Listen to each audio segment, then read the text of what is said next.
Welcome back to Mala Bangaram YouTube channel. So ಇವತ್ತು ನಾವು ಎಲ್ಲಿದ್ದೀವಿ ಅಂದರೆ ನಂದಿ ಹಿಲ್ಸಲ್ಲಿ ಇದ್ದೀವಿ. ಸೊ ನಾವು ನಮ್ಮ ಕೊಲೀಗ್ಸ್ ಎಲ್ಲ ಸ್ಕೂಲನ್ನು ಮುಗಿಸ್ಕೊಂಡು ನಂದಿ ಹಿಲ್ಸ್ಗೆ ಒಂದು ವಿಸಿಟ್ ಮಾಡೋಣ ಅಂತೇಳಿ ಶಾರ್ಟ್ ಟೈಮಲ್ಲೇ ನಾವು ಇಲ್ಲಿಗೆ ಬಂದಿದ್ದೀವಿ. ಸೊ ವೀಕೆಂಡ್ ಆಗಿರೋದ್ರಿಂದ ತುಂಬ ಜನನೇ ಇದ್ದೀರಾ ನೋಡಿ, ಆ ಕಡೆ ಎಲ್ಲ ತುಂಬ ಜನ ಇದ್ದಾರೆ. ಸೊ ಸನ್ಸೆಟ್ ಟೈಮ್ಗೆ ಯಾವತ್ತೂ ನೋಡಿಲ್ಲ ನಂದಿ ಹಿಲ್ಸನ್ನ ನಾವು. ಸೊ ಹೇಗಿರುತ್ತೆ ಅಂತೇಳಿ ನನಗೆ ತುಂಬ ಕ್ಯೂರಿಯಾಸಿಟಿ ಆಗಿದೆ. ಸೊ ನನ್ನ ಜೊತೆ ನಿಮಗೂ ಕೂಡ ಸನ್ಸೆಟ್ನ ತೋರಿಸ್ತೀನಿ, ಬನ್ನಿ ಹೋಗೋಣ. ನಂದಿ ಬೆಟ್ಟವು ಕರ್ನಾಟಕದ ಚಿಕ್ಕಬಳ್ಳಾಪುರ ಜಿಲ್ಲೆಯಲ್ಲಿರುವ ಪ್ರಸಿದ್ಧ ಪ್ರವಾಸಿ ತಾಣವಾಗಿದೆ.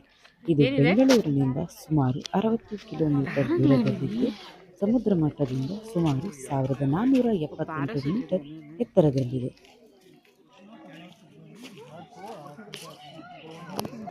Hi ma'am. Hello. ಏನ್ ಮಾಡ್ತಿದ್ದೀರಾ? We are very interested to watch paraglide. So you want Actually, this is the first paraglide in our Bangalore. So very excited to see that. See. Can you see that? Yes, right.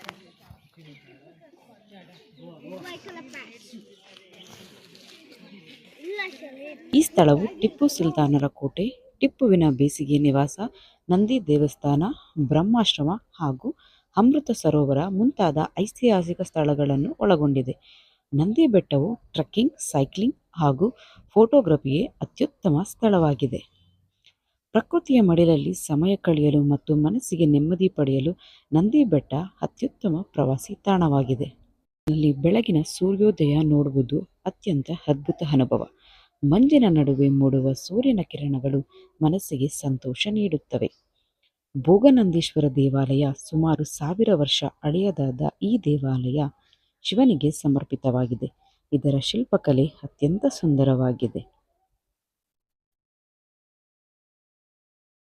ಪ್ರವಾಸಕ್ಕೆ ಉತ್ತಮ ಸಮಯ ಎಂದರೆ ಸೆಪ್ಟೆಂಬರ್ನಿಂದ ಫೆಬ್ರವರಿಗೆ ಭೇಟಿ ನೀಡಲು ಉತ್ತಮ ಸಮಯ. ಈ ಸಮಯದಲ್ಲಿ ಹವಾಮಾನ ತಂಪಾಗಿರುತ್ತದೆ. ನಂದಿ ಹಿಲ್ಸ್ನ ಐತಿಹಾಸಿಕ ಹಿನ್ನೆಲೆ ಏನೆಂದರೆ ನಂದಿ ಹಿಲ್ಸ್ ಮೇಲೆ ಗಂಗರು, ಚೋಳರು, ಹೊಯ್ಸಳರು ಮತ್ತು ವಿಜಯನಗರ ಸಾಮ್ರಾಜ್ಯ ಆಡಳಿತ ನಡೆಸಿದ್ದರು. ನಂತರ ಮೈಸೂರು ಸಾಮ್ರಾಜ್ಯದ ಟಿಪ್ಪು ಸುಲ್ತಾನ್ ಇದನ್ನು ತನ್ನ ಬೇಸಿಗೆ ಕೋಟೆಯಾಗಿ ಬಳಸುತ್ತಿದ್ದನು. ಇಲ್ಲಿ ನಿರ್ಮಿತವಾದ ಕೋಟೆಗಳು, ಗೋಪುರಗಳು ಮತ್ತು ಅರಮನೆಗಳು ಇತಿಹಾಸದ ಸ್ಮರಣೆಯಾಗಿದೆ. ಧಾರ್ಮಿಕ ಮಹತ್ವ ಎಂದರೆ ಭೋಗನಂದೀಶ್ವರ ದೇವಾಲಯ ಸುಮಾರು 100 ವರ್ಷ ಹಳೆಯದು. ಯೋಗನಂದೀಶ್ವರ ದೇವಾಲಯ ನಂದಿ ಹಿಲ್ಸ್ ಶಿಖರದಲ್ಲಿ ಪ್ರಸಿದ್ಧ ದೇವಾಲಯ. ನಂದಿ ದೇವಾಲಯ ಪುರಾತನ ನಂದಿ ಪ್ರತಿಮೆ ಇಲ್ಲಿದೆ. ನಂದಿ ಹಿಲ್ಸ್ ಪೂರ್ವಘಟ್ಟ ಪರ್ವತ ಶ್ರೇಣಿಯ ಭಾಗವಾಗಿದೆ. ಇಲ್ಲಿನ ಕಲ್ಲು ಬಂಡೆಗಳು, ಹಸಿರು ಕಣಿವೆಗಳು, ಅರಣ್ಯ ಪ್ರದೇಶಗಳು ಮತ್ತು ಮಂಜಿನಿಂದ ಆವೃತವಾದ ಶಿಖರಗಳು ಪ್ರಕೃತಿ ಪ್ರಿಯರನ್ನು ಮಂತ್ರಮುಗ್ಧರನ್ನಾಗಿಸುತ್ತವೆ. ನಂದಿ ಹಿಲ್ಸ್ನ ಹವಾಮಾನ ವರ್ಷ ಪೂರ್ತಿ ಸುಂದರವಾಗಿರುತ್ತದೆ. ಬೇಸಿಗೆಯಲ್ಲಿ ತಂಪು ಹಾಗೂ ಹಿತಕರ, ಮಳೆಗಾಲದಲ್ಲಿ ಹಸಿರು ಮತ್ತು ಮಂಜಿನ ಸೌಂದರ್ಯ, ಚಳಿಗಾಲದಲ್ಲಿ ತಣ್ಣನೆಯ ಮುಂಜಾನೆ ಸೂರ್ಯೋದಯಕ್ಕೆ ಅತ್ಯುತ್ತಮ ಸಮಯ. ಸೂರ್ಯಾಸ್ತವೆಂದರೆ ಅಂತ್ಯವಲ್ಲ, ಅದು ಹೊಸ ಮುಂಜಾನೆಯ ಸುಂದರ ವಾಗ್ದಾನ.